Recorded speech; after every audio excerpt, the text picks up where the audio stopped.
നമ്മൾ Cristiano Ronaldo ഫാൻസാണ് almost ആൾക്കാർ. നമ്മൾ പഠിക്കേണ്ട ഒരു കാര്യമുണ്ട്. ക്രിസ്ത്യാനോ റൊണാൾഡോ നമ്മളെപ്പോലെ ചെറിയൊരു ഗ്രാമത്തിൽ ജനിച്ചവിടെ, അവിടുന്ന് ജനിച്ചു വന്ന് ഹാർഡ് വർക്കും മൈൻഡ് സെറ്റും ഉണ്ടാകുന്ന ഒറ്റ ഒരു കാരണം കൊണ്ടാണ് ഇന്നത്തെ ആ പൊസിഷൻ മേടിക്കുന്നത്. ഒറ്റ ഒരു കാര്യം ഞാൻ പറയുന്നതിന് മുമ്പ് ഒരു കാര്യം കൂടി ഓർപ്പിക്കാം. നമ്മൾ ഇന്നും പറയുന്ന ക്രിസ്ത്യാനോ റൊണാൾഡോ ഫുട്ബോൾ പ്ലെയറിനാണ് എല്ലാവരും പറയുന്നത്.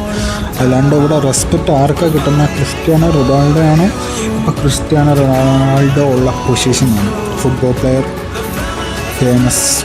അത് വിചാരിക്കണം, മനസ്സിലായോ? കാരണം അതേ ക്രിസ്ത്യാനോ റൊണാൾഡോ ഫുട്ബോൾ എടുക്കാണ്ട് വേറൊരു പരിപാടിക്ക് പോയി ആരും പോലും അറിയാറില്ല. അപ്പോൾ ഇന്ന് നിൻ്റെ വാല്യൂ ഡിസൈഡ് ചെയ്യുന്നത് എന്നാന്ന് നീ ഒന്ന് വിചാരിച്ച് നോക്കിക്കേ.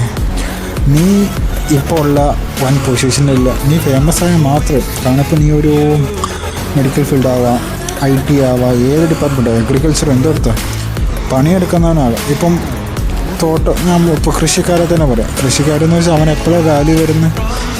അവൻ്റെ തോട്ടത്തിൽ നിന്ന് നല്ലതായിട്ട് അവൻ പണിയെടുത്ത് അതിന് നല്ല പ്രോഫിറ്റ് കിട്ടിയാൽ മാത്രമാണ് അവനവിടെ വാല്യൂ. അവിടെ റിസൾട്ട് വരണം. നമ്മൾ എന്തോരം നേരം അവിടെ പണിയെടുത്തു എന്ന് ആരും ചിന്തിക്കാറില്ല, മനസ്സിലായോ?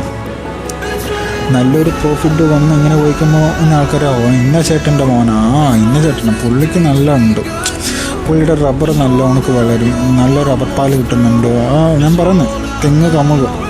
ഞാൻ അഗ്രികൾച്ചർ ഡിപ്പെൻഡ് ചെയ്ത് ഞാനൊരു എക്സാമ്പിൾ പറഞ്ഞു. കാരണം അവർ പറയുന്നത് തന്നെ എന്നാൽ അവിടെ പണ്ടിൽ നല്ലതുണ്ട് എന്നാണ്. മനസ്സിലായോ? അവിടെയാണ് നമുക്ക് വാല്യൂ വരുന്നത്.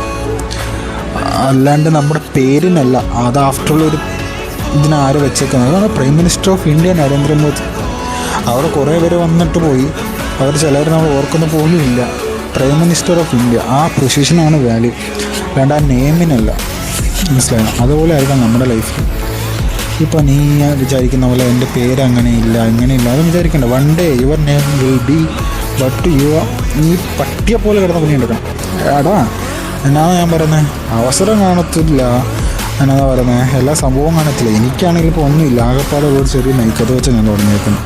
ക്യാമറ പോലും ശരിയില്ല, എൻ്റെ ഫോണിൻ്റെ ഫുള്ള് മഞ്ഞ് കയറിയിരിക്കുന്ന പോലെ ഇരിക്കുന്നത്. ഇനി അടുത്ത ക്യാമറ മാറ്റിയിട്ടാണ് എനിക്ക് ബാക്കിയത് തുടങ്ങും. അതിനുള്ള കാശുമില്ല, അതിനി പണിയെടുത്ത് ഉണ്ടാക്കണം. അതാണ് ഞാൻ പറഞ്ഞ പ്ലാൻ ബി. ഞാൻ വർക്കും ചെയ്യുന്നുണ്ട്. കുടുംബം പാട്ടെന്ന് വെച്ചാൽ റെസ്പോൺസിബിലിറ്റി ഉണ്ട്. കുറച്ച് കഴിയുമ്പോൾ വരും. അതിന് ഞാനിപ്പം തന്നെ തുടങ്ങി. 5-6 വർഷം തുടങ്ങിയ മുമ്പേ തുടങ്ങിയതാണ്. അന്ന് ഇതിന് പോലും ജീവിതത്തിലൊന്നും ഇല്ല. എനിക്കിപ്പോൾ തന്നെ ചെയ്യാമെന്ന് എന്നെക്കൊണ്ട് എന്തോ പറ്റും. എനിക്ക് അത്ര പറയാനുള്ളൂ. Learn from the mistake. Cristiano റൊണാൾഡോനെ എടുത്ത് റൂമിൽ ഒട്ടിച്ച് വെക്കാനല്ല ഞാൻ പറയാം, മൈൻഡ് സെറ്റ് ഞാൻ പറയും. ഓക്കെ.